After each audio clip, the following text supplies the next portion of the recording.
Bapak Mama, saudara-saudari semua yang hadir pada saat ini, Shalom. Sekali lagi Shalom. Apa kabar semua? Bapak Mama, saudara-saudari yang terkasih, dalam teks kita saat ini 2 Raja-Raja pasal 2 ayat 1 sampai 18. Kita akan merenungkan firman Tuhan saat ini dalam sebuah tema, hamba yang menanti dengan setia. Hamba yang menanti dengan setia. Kalau kita omong soal hamba ini pasti dia akan bekerja tanpa protes. Kalau hamba dia bekerja di seorang majikan, dia tidak akan melawan. Dia akan bekerja semaksimal mungkin untuk menyenangkan hati Tuhan. Mau kerja berat atau kerja sedang ringan, dia tetap bekerja dengan hati yang gembira. Karena dia posisikan diri sebagai hamba, bukan Tuhan. Kalau Tuhan, itu berbeda dengan hamba. Tuhan dia seperti bos yang suka perintah. Ya. Dia tukang suruh-suruh. Kerja ini, kerja itu, ya itulah Tuhan. Tetapi kalau kita menjadi hamba, tidak boleh kita posisikan diri kita sama seperti Tuhan yang suka komando, yang suka perintah. Kita omong soal hamba. Kalau hamba dalam perjanjian baru, kalau dalam naskah asli bahasa Ibrani dikenal dengan ebed. Sedangkan dalam naskah asli Yunani itu doulos. Jadi kata ebed dengan kata doulos ini omong soal bukan hanya omong hamba, tetapi omong soal pelayan. Ya. Jadi yang namanya hamba berarti dia menjadi pelayan atas semua orang. Jadi dalam rumah itu kalau ada hamba, berarti hamba itu dia menjadi pelayan untuk melakukan setiap pekerjaan. Tanpa harus disuruh, tanpa harus dikomando. Jadi hamba ini dia harus bekerja. Dia harus mengabdi kepada Tuhan. Elia dan Elisa ini juga adalah 2 sosok nabi yang sangat terkenal di bangsa Israel pada saat itu.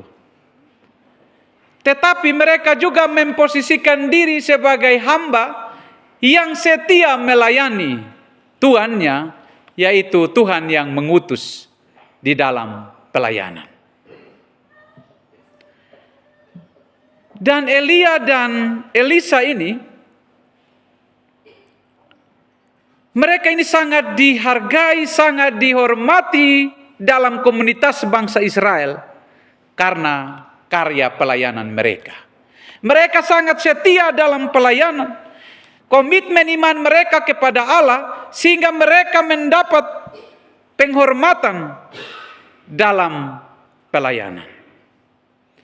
Karena mereka sadar bahwa sebagai hamba Allah yang diutus untuk menyampaikan kehendak Allah bagi Israel, mereka menunjukkan kesetiaan mereka untuk melakukan apa yang Tuhan kehendaki.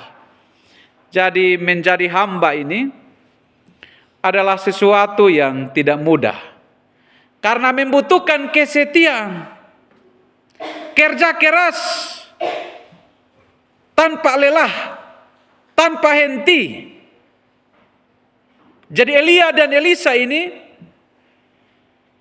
harus mengabdi kepada Tuhan Sang Pengutus. Tetapi ingat bahwa Elia dan Elisa ini, informasi atau kabar yang mereka sampaikan bukan kabar hoaks, ya, bukan kabar hoaks. Tetapi kabar kebenaran yang mereka sampaikan. Kabar yang menyenangkan hati orang. tetapi yang sangat berdampak. Nah, kita omong soal Elisa dan Elia ini bukan penyebar hoaks. Kita ingat sekarang ini Bapak Mama di media sangat terkenal dengan FB Pro. Bapak Mama tahu FB Pro? Ya.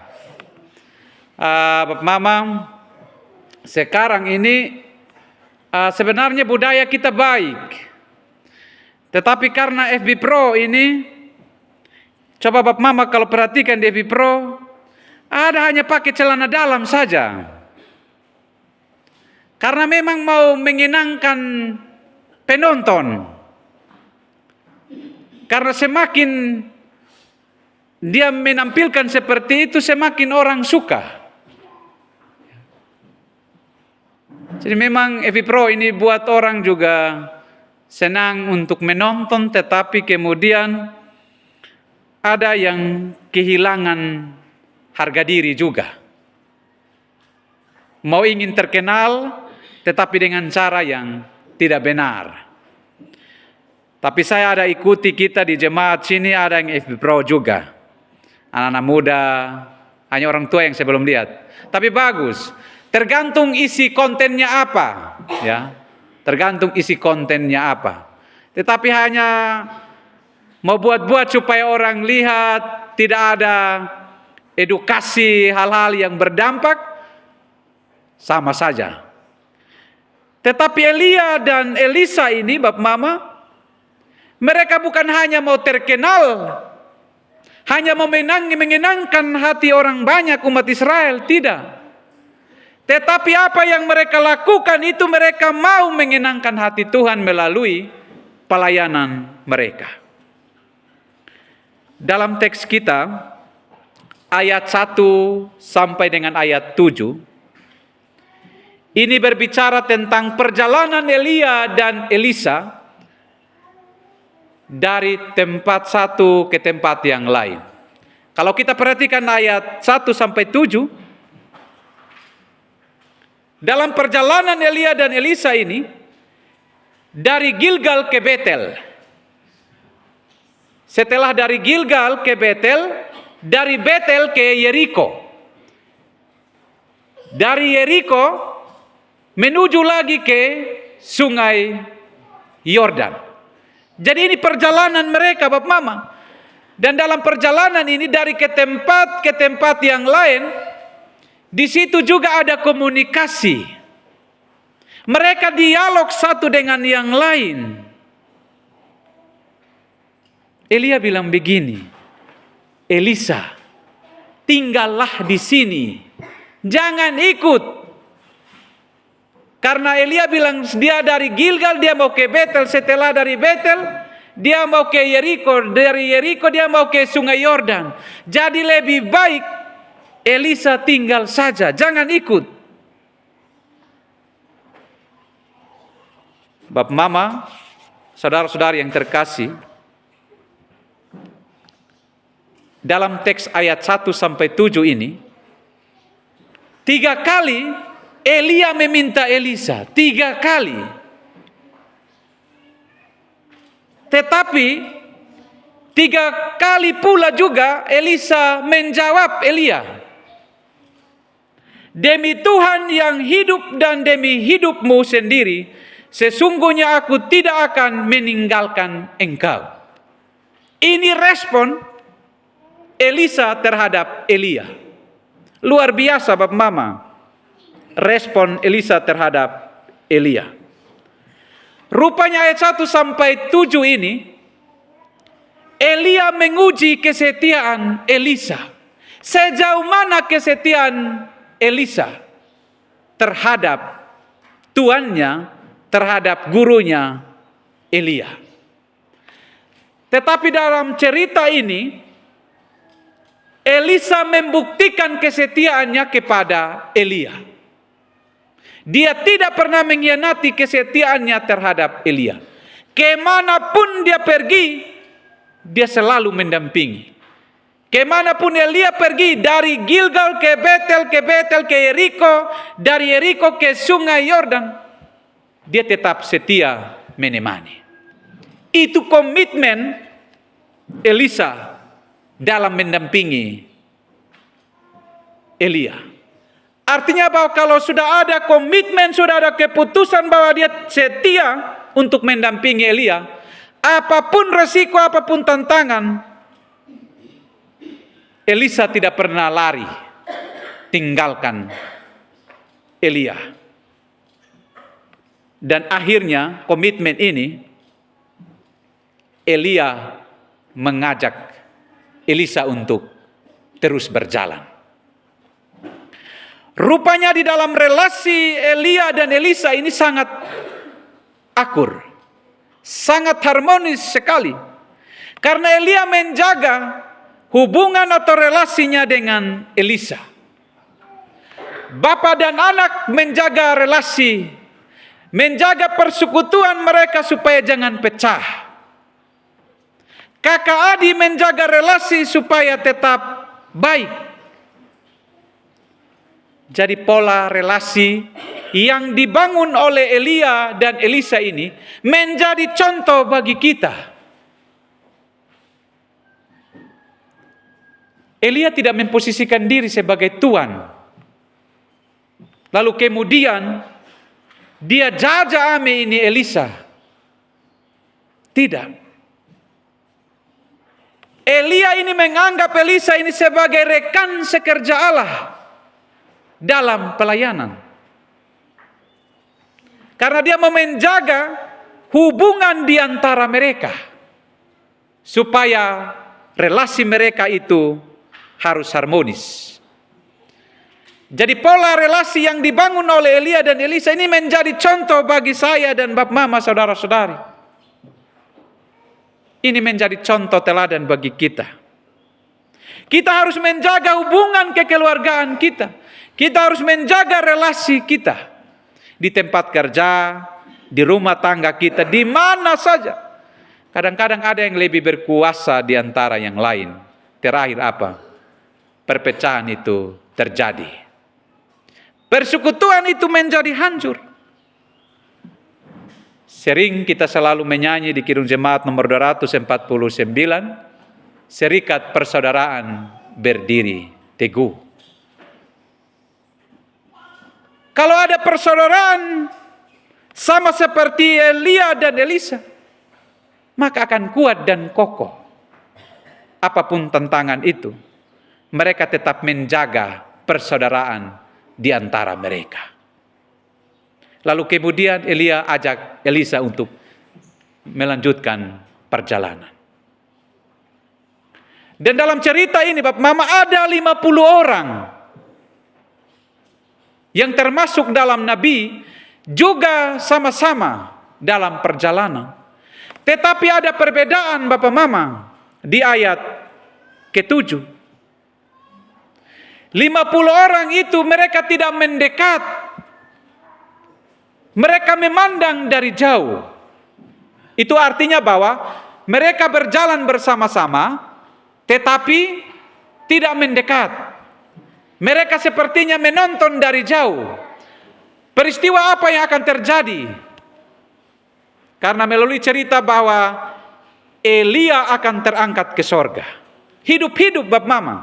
Jadi dalam perjanjian lama diceritakan bahwa Elia dan Henok mereka terangkat ke sorga. Kedua orang ini tidak mati secara fisik. Mereka langsung terangkat ke sorga hidup-hidup.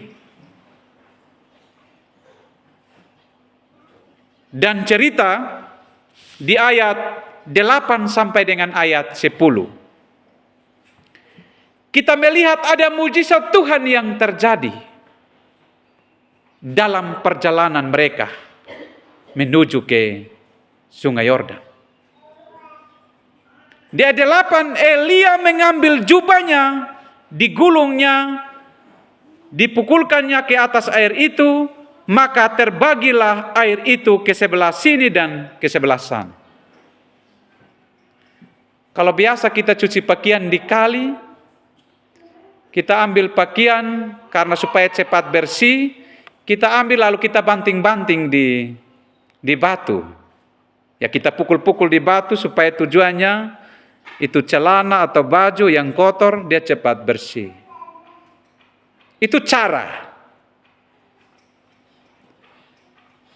Dan memang ini cara yang sangat sederhana, Bapak Mama. Dia mengambil jubahnya.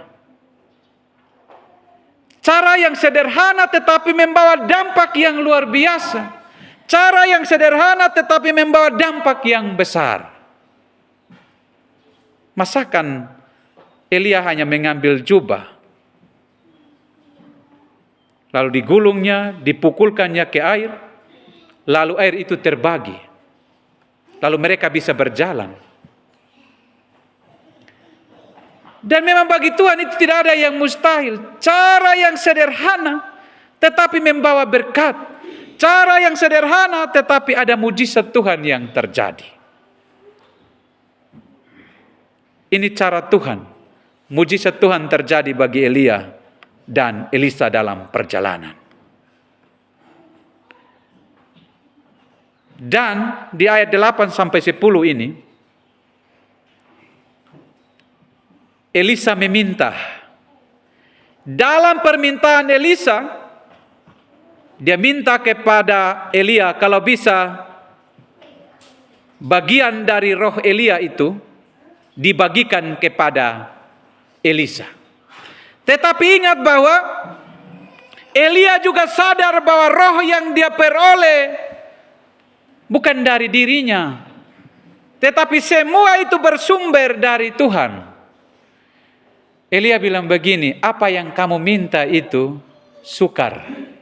Apa yang kamu minta itu sulit. Elia sadar bahwa dia sangat terbatas. Dia tidak bisa mampu memberikan roh yang ada dalam dirinya kepada Elisa. Kecuali Tuhan yang memberikan roh itu kepada Elisa. Dia sadar bahwa sehebat apapun dia dalam pelayanan, ada batasnya. Selebihnya Tuhan. Karena apa? Elisa itu dia tahu bahwa dalam diri Elia itu ada roh keberanian. Dalam diri Elia itu ada roh kesetiaan. Ada roh semangat di dalam pelayanan. Itu yang membuat dia, kalau bisa, roh yang ada dalam diri Elia itu dibagikan kepada Elisa. Tetapi memang respon Elia bilang, itu sangat susah. Itu kecuali Tuhan yang memberikannya. Bapak, Mama, saudara-saudara yang terkasih dalam Tuhan, di ayat 11 sampai dengan ayat 13 bacaan kita saat ini omong soal Elia naik ke sorga. Elia naik ke sorga ini omong soal ada kereta, dan memang ini tidak mungkin, Bapak Mama, kalau kita berpikir secara manusia, datanglah kereta berapi dengan kuda berapi memisahkan keduanya. Lalu naiklah Elia ke sorga dalam angin badai. Ya. Ini mau menunjukkan kedahsyatan, kemahakuasaan Tuhan. Jadi Tuhan pakai apa saja, ya. Sarana apa saja Tuhan pakai.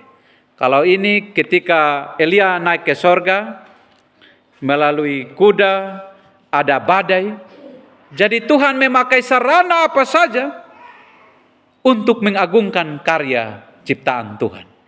Jadi Bapak Mama, kita jangan omong bahwa badai itu juga selamanya identik dengan kesukaran, kesulitan. Tidak. Tetapi dalam teks ini menggambarkan kepada kita bahwa di dalam badai itu juga Tuhan pakai untuk mengangkat Elia naik ke sorga hidup-hidup. Nah, Bapak Mama, saudara-saudari yang terkasih dalam Tuhan Yesus, di ayat 14 sampai dengan ayat 15, roh Elia hinggap di Elisa untuk melanjutkan pelayanannya. Jadi setelah Elia terangkat ke sorga, Elisa mengambil jubah yang ditinggalkan oleh Elia. Dan setelah dia mengambil jubah dan dia pakai sama seperti Elia ketika dia pakai dalam perjalanan, ternyata itu juga berhasil dan dia bisa dapat berjalan melewati sungai Yordan. Artinya roh yang ada dalam diri Elia dilanjutkan oleh Elisa dalam pelayanan. Tetapi Bapak Mama, saudara-saudari yang terkasih, di ayat 16 sampai 18 ini menceritakan tentang pencarian Elia yang sia-sia. Jadi dari 50 orang yang termasuk nabi itu, yang disebut laki-laki yang kuat, perkasa, mereka tidak yakin tentang kenaikan Elia. Mereka masih meragukan. Lalu dalam teks ini menggambarkan bahwa 3 hari lamanya mereka mencari. Tetapi apa? Tidak menemukan apa-apa. Karena memang benar Elia telah naik ke sorga. Itu karena kuasa Tuhan, bukan karena kebetulan. Jadi dari firman Tuhan pada saat ini Bapak Mama menjadi pesan bagi kita. Yang pertama, Allah memberikan roh kesetiaan untuk melayani Tuhan, bukan roh kemalasan. Jadi roh Allah ada pada roh Elia dan Elisa, itu roh kesetiaan, bukan roh kemalasan. Jadi saya percaya Bapak Mama, kita sebagai pendeta, sebagai majelis, sebagai hamba Tuhan, Allah menganugerahkan roh kesetiaan kepada kita untuk melayani. Kita menjadi hamba yang terpanggil, ada roh kesetiaan dalam diri kita. Ada amin kok? Amin. Ya. Roh kesetiaan itu kita melayani Tuhan, roh untuk kita rajin beribadah kepada Tuhan. Jadi bukan hanya roh. Sekarang ini saya lihat Bapak Mama ada marak di Kalabahi. Saya ada jalan-jalan Bapak Mama di dekat pelabuhan. Ada tikungan di situ. Orang berkumpul untuk apa? Kocok kartu. Tapi memang di dalamnya Bapak Mama saya ada perhatikan ada main uang juga. Mereka terlalu semangat sekali. Semoga kita di Kanekai tidak ada yang begitu yang roh semangat kocok-kocok kartu Tidak ada Bapak Mama. Amin kok? Amin. Ya, semoga tidak ada yang roh kocok-kocok kartu. Roh yang Tuhan kasih ini roh semangat, ini beribadah kepada Tuhan, roh yang melayani Tuhan. Bukan roh yang berkumpul yang artinya membuat rumah tangga juga hancur Bapak Mama. Itu orang yang tidak ingat kerja, tidak ingat istri, tidak ingat anak. Anak makan apa, istri makan apa. Intinya mereka hanya menyediakan waktu 1 hari antero. Hanya roh semangat yang main judi, hanya tidak semangat dalam beribadah kepada Tuhan. Saya lihat ini Bapak Mama, kursi ini sekarang semakin hari banyak, maksudnya kosong. Ya. Jadi hanya roh semangat main kocok kartu saja. Hanya main judi tapi tidak ada roh semangat dalam ibadah. Jadi Tuhan itu tidak kasih roh kemalasan, ya. Jadi firman Tuhan apa yang sudah diteladankan oleh Nabi Elia dan Elisa kita harus belajar. Yang kedua, Allah memberikan roh keberanian bukan roh ketakutan. Jadi dalam pelayanan itu Allah akan memperlengkapi setiap orang untuk berani berbicara. Allah memperlengkapi setiap orang hamba Tuhan untuk berani jika ada tantangan-tantangan dalam pelayanan. Allah tidak pernah memberikan atau mengizinkan roh ketakutan menguasai setiap hamba Tuhan. Jadi kita ini semua hamba Tuhan yang Tuhan percayakan untuk kita ada dalam pelayanan. Melayani di sudut kita masing-masing dalam pekerjaan kita. Jadi Tuhan memberikan kita roh keberanian bukan roh ketakutan. Yang terakhir, Bapak Mama, saudara-saudari yang terkasih dalam Tuhan, kehadiran Allah dalam berbagai cara. Roh Kudus ada di tengah-tengah kita. Kalau Elia hanya pakai jubah, Elisa hanya pakai jubah, dan mereka bisa tertolong untuk menyeberang sungai Yordan. Itu cara Tuhan pakai itu. Pasti kita akan berbeda cara Tuhan hadir dalam kehidupan kita. Jadi apapun kesulitan yang kita hadapi, Bapak Mama, Tuhan pasti hadir memberikan kita jalan keluar untuk kita menghadapinya. Tuhan memberkati firman-Nya. Amin.